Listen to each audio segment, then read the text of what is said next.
Au Culturel 2.0, nous accueillons le compositeur Maxime Boulet. Bonjour Maxime, Bonjour. tu vas bien?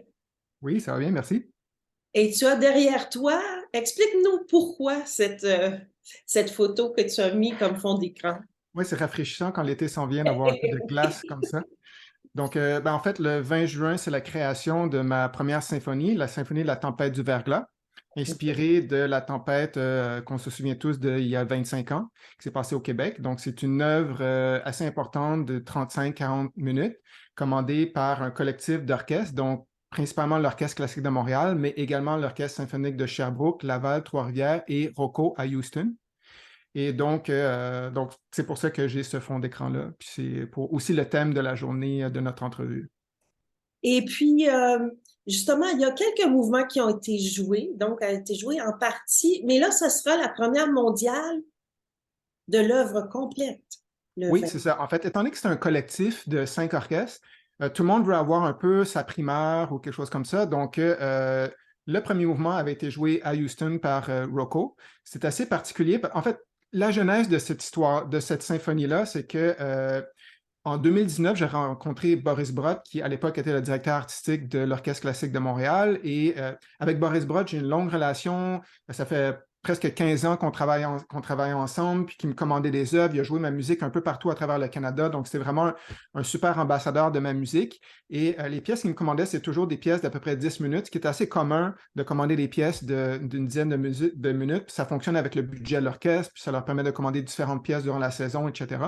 Et là, il me disait, bon, j'ai un gros concert qui s'en vient en 2023, j'aimerais ça te commander une œuvre plus importante. Donc, puis moi, je lui ai dit, ben, moi, je voudrais faire ma première symphonie. J'ai écrit beaucoup de musique pour orchestre, mais j'ai jamais écrit une symphonie. Fait que je lui ai dit, puis j'allais avoir 40 ans. Fait que je me disais, ça va être mon projet de crise de la quarantaine, d'écrire une symphonie. Fait qu'il a dit, c'est parfait. Quelle idée que tu aurais? Puis il voulait avoir un thème. Il a dit peut-être quelque chose rattaché à l'environnement. Moi, je venais de terminer l'écriture de Flight of the Hummingbird, un opéra pour jeune public qui parle des changements climatiques. Donc, je ne voulais pas aborder le thème de l'environnement exactement de la même façon. Et j'ai pensé au thème du verglas parce que pour moi, à l'époque, j'avais 17 ans. C'est la première fois que je me rendais compte à quel point on est vulnérable, puis à quel point l'environnement est vulnérable, puis à quel point nos destins sont attachés l'un à l'autre. Maintenant, d'autant plus qu'avant, parce qu'on est encore plus dépendant de l'électricité dans notre mode de vie qu'on l'était à l'époque. Donc, je trouvais que c'est une façon de parler de l'environnement, mais parler aussi d'un événement historique. Puis, ça allait, en 2023, au concert, ça allait être 25 ans de la tempête de verglas. Fait que je lui ai proposé l'idée. Il a beaucoup aimé ça, mais il a dit, bon, commander une grande œuvre, ça prend beaucoup d'argent. Fait que là, moi, je lui ai proposé, mais pourquoi qu'on ne ferait pas une commande, une co-commande avec différents orchestres? Parce que j'ai beaucoup d'orchestres qui jouent souvent de ma musique, qui aiment ma musique et qui pourraient eux autres aussi mettre un peu de budget. Puis tout ça ensemble ferait en sorte qu'on pourrait commander une œuvre. Puis ça, déjà, ça, c'est quelque chose qui a un lien avec la tempête du verglas parce que durant la tempête du verglas, un élément caractéristique, c'est que le monde se sont mis ensemble pour s'entraider. Et là, ici, tous les orchestres se sont mis ensemble. Souvent, des fois, on pense que les orchestres, c'est des compétiteurs les uns avec les autres. Mais là, ici, on a mis nos différents côtés, on s'est mis ensemble pour pouvoir faire en sorte que cette œuvre-là voit le jour. Donc, certains orchestres, comme l'orchestre, quand j'ai approché Rocco, qui joue souvent ma musique à Houston, eux autres disaient, ben, nous autres, les tempêtes de verglas, ça ne nous dit rien, mais les catastrophes naturelles qu'on a ça à cause des ouragans. Eux autres, ils ont dit, nous, on veut créer le premier mouvement. Donc, eux autres, ils ont créé le premier mouvement. C'est assez particulier parce que quand je composais la pièce, eux autres ont eu une tempête de verglas là-bas. Donc, c'était leur première tempête de verglas de leur histoire. Ils ont manqué d'électricité, exactement très similaire de la tempête de verglas qu'on a eue. Ce qui a fait que quand ils ont fait la création du premier mouvement, le public qui lisait le programme, ils voyaient Symphonie de la tempête du verglas, ils pensaient que j'avais composé ça pour leur tempête du verglas. Donc, il a fallu que je Oh! leur explique que non, nous autres aussi, on a eu une tempête de verglas en 98. Donc, c'était intéressant. Eux autres aussi ont pu quand même se sentir unis. Et l'Orchestre symphonique de Laval, eux autres, ont créé déjà le deuxième mouvement. L'Orchestre symphonique de Laval, pardon, avec Alain Trudel, et Alain Trudel avec l'Orchestre symphonique de Trois-Rivières, le 17 juin à Longueuil, va également rejouer ce deuxième mouvement-là dans le concert Fantaisie québécoise.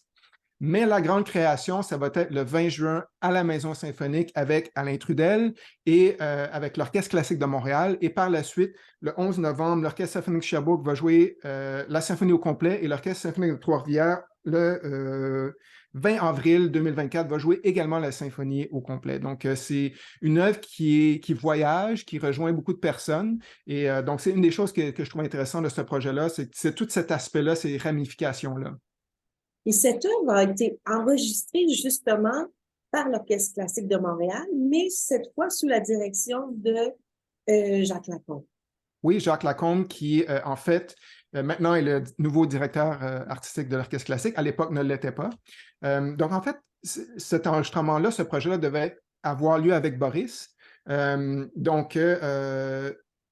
L'album qu'on a enregistré chez Atma Classique s'appelle Symphonie de la tempête du verglas, comprend 3 œuvres, la Symphonie de la tempête du verglas, mais également 2 autres œuvres qui ont été commandées par l'Orchestre classique de Montréal, Toute une journée et Histoire de pêche. Donc, c'était vraiment un projet qui était la culmination de ma collaboration avec Boris parce qu'il devait jouer sur l'enregistrement, mais il devait également créer la symphonie. Donc, c'est un peu, tu sais, ça me fait quelque chose dans le cœur de faire ce projet-là sans lui, mais il y a quand même un lien parce qu'Alain Trudel a été un peu sous l'aile de Boris et Jacques Lacombe aussi. Il y a son histoire avec le jury qui, je sais, a déjà raconté à votre micro par le passé. Donc, de les faire avec ces 2 chefs-là aussi, il y a quand même cette continuité-là. Puis je sais que quelque part, Boris entend la symphonie, puis l'apprécie. D'ailleurs, je l'avais envoyé les enregistrements du premier et deuxième mouvement. Il a adoré, il avait tellement hâte de pouvoir faire ce projet-là et moi, j'avais tellement hâte de pouvoir le faire avec lui. Donc, l'enregistrement a eu lieu. On l'a fait à la Maison symphonique également et l'enregistrement est sorti en janvier dernier, jour pour jour, le 6 janvier, jour pour jour du début de la tempête de verglas. Donc, c'était une façon de le souligner aussi avec un espèce de statement artistique, étant donné que le concert était plus tard, donc de sortir au moins l'enregistrement à ce moment-là. Alors, j'imagine que tu dois être tellement fébrile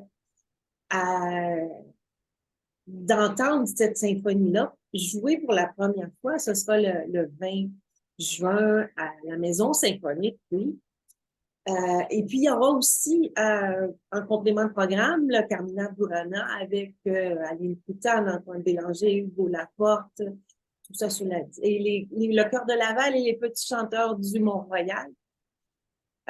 Mais dis-moi, c'est pas la première fois que tu dis que tu écris pour orchestre. Parle-nous donc un peu de ce que tu as fait avec différents orchestres. Oui, bien, on peut parler aussi de la symphonie en tant que telle, comment est-ce qu'elle est rattachée au thème du verglas, qui va ouvrir la porte aux collaborations avec les autres orchestres. Bien, le premier mouvement, Tourmente, ça évoque un peu la tourmente météorologique, mais ça évoque aussi la tourmente émotionnelle des gens qui ont traversé la tempête. Donc, c'est une musique qui est le premier mouvement très descriptif. Il y a des effets sonores qu'on entend qui représentent la pluie qui tombait sur les toits, la pluie de glace, donc avec les pédicati de violon.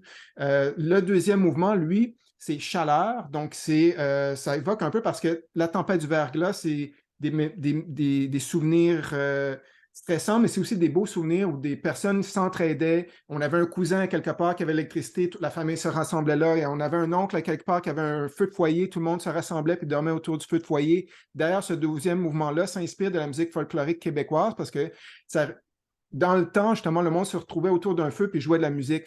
Puis dans une symphonie, il y a toujours un mouvement de danse qui était un scherzo ou un menuet. Puis là, je me suis dit, bon, pourquoi prendre une danse germanique? Si c'est une symphonie québécoise, pourquoi pas prendre quelque chose de danse qui est plus traditionnel québécois? Fait que je me suis dit, je vais prendre de la musique inspiration. J'ai composé, c'est pas un reel qui existe déjà, mais j'ai comme composé un reel pour ce mouvement-là. Et donc, c'est à la fois la chaleur du feu, mais c'est la chaleur humaine de l'entraide. Le troisième mouvement, c'est noirceur. Donc, ça représente les nuits noires. Donc, tant qu'il y avait il n'y avait pas de pollution lumineuse. Pour la première fois à Montréal, il faut voir le beau ciel étoilé. Donc, c'est beau, c'est mystérieux, mais en même temps, c'est un peu épeurant parce qu'on ne sait pas combien de temps que ça va durer, vers quoi qu'on se dirige. Et ce mouvement-là aussi, noirceur, rend hommage aux personnes qui sont décédées durant la tempête du verglas, dont une personne en particulier, Lotte Brott, qui est la mère de Boris Brott et cofondatrice à l'époque, le McGill Chamber Orchestra, qui est aujourd'hui l'Orchestre classique de Montréal. Et donc, elle était violoncelliste dans l'orchestre et elle est décédée durant la tempête du verglas. Donc, dans ce mouvement-là, il y a un solo de violoncelle qui lui rend hommage. C'est très intéressant, le solo de violoncelle, toutes les autres cordes reprennent de façon décalée le solo. Ça fait comme les multiples réflexions qu'on voit dans la glace, un peu dans la tempête du verglas. Donc, j'avais très hâte que Boris puisse entendre ce mouvement-là. Malheureusement, il va devoir l'entendre comme auditeur céleste. Il ne pourra pas y prendre part, mais peut-être que ça va lui permettre de pouvoir l'apprécier puis de l'écouter avec sa mère, justement. Avec sa mère, oui. Oui, et le dernier mouvement, c'est lumière. Donc ici, c'est le retour de l'électricité, le retour de la lumière, le retour de la vie qui prend son cours. Donc c'est une espèce de grand crescendo d'énergie positive. Et dans ce mouvement-là, on entend également des rythmes de caisse claire militaires qui évoquent un peu l'armée qui était venue en renfort pour tasser les arbres qui bloquaient la rue, comme on le voit sur la photo, remonter des lignes de pichetage, comme on voit sur la photo, qui étaient toutes tombées. Donc, cette armée-là qui était venue en renfort, ben là, soudainement, on l'entend dans la symphonie évoquée par les percussions et les rythmes de caisse claire. Donc, tout au long de la symphonie, je ne dirais pas que c'est vraiment chronologique parce que la tempête arrivait en même temps que la noirceur, tout ça, mais il y a une espèce d'arc dramatique qui se passe tout au long de la symphonie, qui commence dans la noirceur puis qui finit dans la lumière. Qui montre un peu que quand on serre l'écoute, il y a un peu la lumière au bout du tunnel, puis on peut réussir à s'en sortir. Je trouvais ça intéressant aussi parce que en janvier dernier, il y a eu beaucoup de reportages puis de documentaires sur la tempête du verglas, puis c'était beaucoup basé sur les faits, mais en faisant une œuvre artistique comme une symphonie qui parle de la tempête du verglas, ça permet de faire l'expérience de la symphonie, mais sur le plan sensoriel puis émotionnel.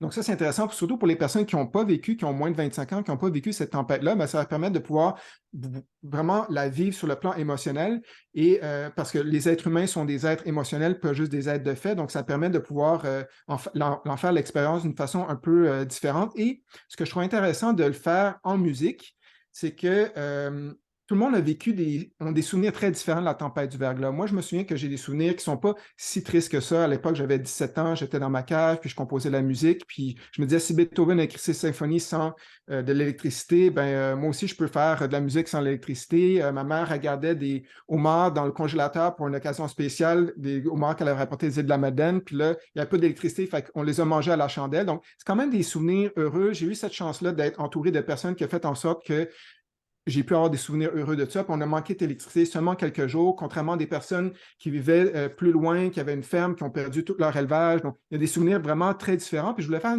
une symphonie qui était rassembleuse, que qu'importe ce que tu as vécu, tu peux un peu te retrouver. Donc, la tourmente, tout le monde a eu des sentiments stressants durant cette tempête du verglas-là. Donc, dans ce premier mouvement-là, on peut se retrouver, qu'importe qu'est-ce que c'est. Étant donné qu'il n'y a pas de mots placés vraiment sur ces émotions-là, tout le monde peut se retrouver. Chaleur, tout le monde a vécu de l'entraide durant la tempête de verglas. Donc, on peut se souvenir tout le monde a vécu le retour de l'électricité, donc tout le monde peut placer ses souvenirs dans ces mouvements-là à quelque part. Donc, je voulais vraiment en faire en sorte que tout le monde puisse s'y retrouver d'une certaine façon. Tu en parles tellement avec passion, tu nous donnes tellement le goût d'être au concert du 20 juin. Je reviens à ma question précédente. Oui. C'est sur les œuvres que tu as fait avant ça, puis on va parler aussi de tes projets futurs. Oui. Donc, en fait, justement, la tempête du verglas, c'est une musique qui s'inspire de quelque chose que les gens ont vécu dans le quotidien. Puis beaucoup de ma musique s'inspire du quotidien. Donc, j'ai fait une pièce, par exemple, qui s'appelle Chocolat symphonique, qui s'inspire de saveurs de chocolat. Donc, il y a 4 mouvements, puis chaque mouvement s'inspire d'une saveur différente de chocolat. J'étais rentré dans une chocolaterie, je lisais les descriptions, ça parlait de texture, de contraste de saveurs. Puis je me dis, c'est intéressant en musique, on utilise les mêmes termes. Pourquoi pas écrire une œuvre qui suit les descriptions des chocolats? Et lorsque l'œuvre est jouée par un orchestre, le public a une boîte avec les 4 chocolats, puis ils peuvent manger chaque chocolat en correspondance avec la musique. J'ai fait une pièce qui s'appelle Hymne uni, qui en 3 minutes, on entend des extraits de 30 hymnes nationaux de partout à travers le monde. Et puis, c'était pour le 150e du Canada. Donc, c'était en même temps, ça représentait que le Canada a été bâti par du monde un peu partout à travers le monde. Puis, c'était aussi une œuvre qui était jouée dans un concert jeunesse de l'Orchestre classique de Montréal où il y a un extraterrestre qui arrive sur Terre et puis l'orchestre lui fait découvrir la musique de partout à travers le monde. Donc, Boris s'est dit, peux-tu m'écrire une pièce qui en lien avec ce concert-là. Donc, Hymne uni, c'est en 3 minutes, on entend la chanson de tous les pays, si on veut. T'sais. Puis, je trouvais ça intéressant parce que dans cette pièce-là, j'ai essayé vraiment au niveau mélodique que ça fonctionne vraiment, même si on entend juste quelques secondes de chaque. La plupart des hymnes nationaux, moi, je ne les connaissais pas avant de composer, à part le Canada, États-Unis, France, Grande-Bretagne.